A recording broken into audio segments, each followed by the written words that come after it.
مقاومه انسولين، عندي تكيس، بنزل بصعوبه، وبيجي لي امساك لما بعمل دايت. ثلاث مشاكل رخمه جدا. مقاومه الانسولين تخزن دهون، الدهون تروح للبطن السفليه بالهرمونات بتاعتك تبوظ، فك شويه مشاكل في الجهاز الهضمي، تزود لك القلق والتوتر فما تعرفيش تنامي كويس، فمقاومه الانسولين تزيد. بتيجي اقول لكم انا بشتغل على ده ازاي. بصوا يا جماعه، اولا حاولت تحل كل واحده لوحديهم، انت عمرك ما هتنجح، عمرك ما هتنجح. دي المشكله اللي بيقع فيها حالات كتير ودكاتره حتى كتير.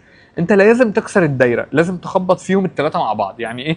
انت مثلا عندك دايره هي فيها كده مقاومه انسولين، النزول صعب، اضطراب هرموني بيخلي جسمك يخزن ميه كتير تحت الجلد، والامساك لو ما اتحلش النزول هيكون قليل، فهيبقى في دايره من الاحباط والتوتر والقلق، فالدايت يبوظ. ده اللي بيحصل ولا لا؟ ده انا عايز اعرف ده اللي بيحصل ولا لا. مش اوريكم دي، بس انا هشرحها لكم. يعني بروح انا كاتب ايه؟ بروح كاتب مثلا ايه؟ ان عنده امساك، لو خد سلطه لوحدها الامساك هيزيد، لازم ياخد خضار زائد في الماء، زي مثلا ايه؟ زي الكوسه، زي الجزر، بس يكون مطبوخ مثلا على النار. البقوليات هتساعده مش العكس، البقوليات لو ما عندوش مشاكل في القولون هتساعده جدا، انها هتقلل له الجوع، والالياف اللي فيها هتحسن الامساك شويه. معلقه زيت زيتون على طبق السلطه لو خد دهون صحيه الانسولين مش هيعلى، ويبدا الامساك بتاعه يروح. النوم لازم يتظبط، الحاله دي لازم تاخد مغنيسيوم. اروح انا شغال كده اقول له ايه؟ لازم ياخد مغنيسيوم. لو خد مغنيسيوم النوم هيتظبط، والمغنيسيوم كمان الجلايسينيت والستريت الاثنين بيعالجوا الامساك.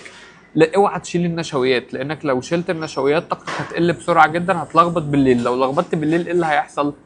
مش هتعرف تنام كويس، لانك انا هقول دلوقتي 3 حاجات اوعى تعملها كمان. نشويات، خدها نشويات معقده في وجبه واحده بس. اي وجبه هتاكلها في اليوم لازم معاها بروتين، عشان انت عندك انسولين ريزيستنس، فالانسولين لو علي وهرب من النشويات لوحدها هيبقى عندك مشكله.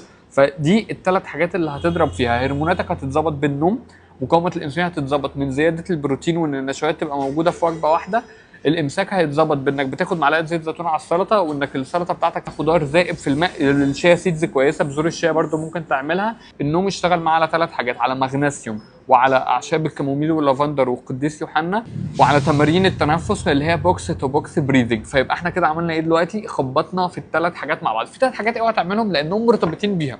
اوعى تاكل فاكهه بالليل، اوعى تاكل فاكهه. ليه؟ لانك لو انت خدت طاقه بالليل مش هتنام كويس. انت خدت طاقه، جسمك خد طاقه، مش هتنام كويس، فانت لازم ما تاخدش طاقه بالليل. بدلها بكاكاو خام وزبادي. لو خدت بكتيريا نافعه بالليل وكاكاو خام حافظ لك على هرموناتك، احنا قلنا التراب الهرموني بتاع التكيس، هتبدا تحسن ده. مع التكرار انت عمال بتعمل اتزان في هرموناتك، والنوم بيتظبط فبيظبط لك هرموناتك، مع ان مقاومه الانسولين شغالين عليها، مع ان احنا ضربنا في الخط بتاع الامساك خلاص الموضوع اتحل. فانا بشتغل كده بالشخبطه دي بصراحه. انا بشتغل كده ان اوعى تشتغل على حاجه لوحدها، اضرب ال3 مع بعض.